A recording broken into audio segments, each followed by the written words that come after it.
Hello everyone, welcome back to my channel. তো চলুন, মতিচুর লাড্ডুর জন্য আজকে আমি নিয়েছি মুগ ডাল। আপনারা চাইলে ছোলার ডালও ব্যবহার করতে পারেন।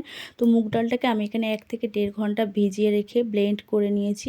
তারপর হালকা গরম তেলে এটাকে ভেজে নিয়েছি। হালকা গরম তেলে ভাজতে হবে, না হলে এটা উপর দিয়ে শক্ত আর ভিতরে নরম থেকে যাবে।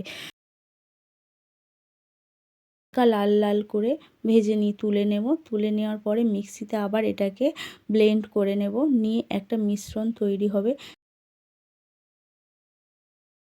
এরকম একটা মিশ্রণ তৈরি হয়ে গেছে। এরপর আমি একটা পাত্রে 2 কাপ চিনি এবং 2 কাপ জল দিয়ে দেব এবং তার মধ্যে কয়েকটা এলাচ ফাটিয়ে দেবো এবং ব্যবহার করেছি একটু ফুড কালার। আপনারা চাইলে ফুড কালারটা ব্যবহার করতে পারেন, নাও করতে পারেন। তো চলুন, এরপর যখন চিনির শিরাটা ফুটে উঠবে তারপর আমি এর মধ্যে বড়ার যে মিশ্রণটা রেডি করে রেখেছিলাম সেটা আমি দিয়ে দেব। তো এরপর হালকা নাড়তে নাড়তে যখন একটু টেনে আসবে তখন আমি এর মধ্যে অ্যাড করে দেব ঘি।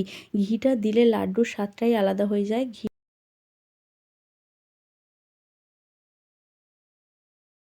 মাখিয়ে নেব, লাড্ডুর মিশ্রণের সাথে মাখিয়ে নিয়ে এটাকে নামিয়ে নেব। নামিয়ে একটু ঠান্ডা করে নিয়ে তারপর আমি লাড্ডুর আকারে শেপ দেব। তো আপনারা এখানে চাইলে লাড্ডুর সঙ্গে পেস্তা ও চালমগজ, কাজু বা কেশর দিয়ে ডেকোরেট করতে পারেন। আমি এখানে কিছুই করিনি, শুধু লাড্ডুটাকেই বানিয়েছি।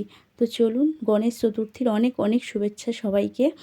সবাই ভালো থাকবেন, সুস্থ থাকবেন। দেখা হচ্ছে নেক্সট কোনো ভিডিওতে। টাটা।